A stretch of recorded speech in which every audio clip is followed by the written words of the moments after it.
കേരളത്തിൽ നിന്നും വീണ്ടും ആശുപത്രി മാലിന്യവുമായി തമിഴ്നാട്ടിലേക്ക് എത്തിയ ലോറി പിടികൂടി. തിരുപ്പൂർ പല്ലടത്ത് വെച്ച് നാട്ടുകാരാണ് ലോറി പിടികൂടിയത്.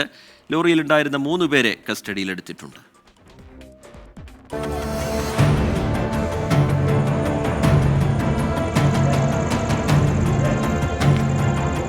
പാലക്കാട് നിന്ന് പല്ലടത്തെ ഗോഡൌണിലേക്ക് ആശുപത്രി മാലിന്യം ഉൾപ്പെടെ എത്തിച്ച ലോറിയാണ് നാട്ടുകാർ തടഞ്ഞത്.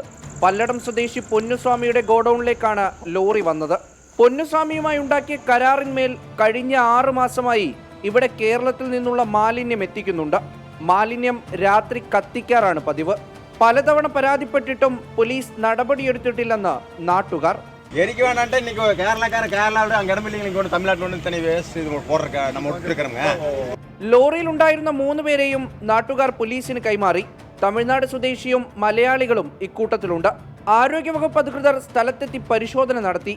നേരത്തെ തമിഴ്നാടിന്റെ വിവിധ ജില്ലകളിൽ കേരളത്തിലെ ആശുപത്രി മാലിന്യങ്ങൾ ഉൾപ്പെടെ തള്ളിയതിൽ സംസ്ഥാനം പഴികേൽക്കുന്നതിനിടയിലാണ് നാണക്കേടുണ്ടാക്കുന്ന പുതിയ സംഭവം.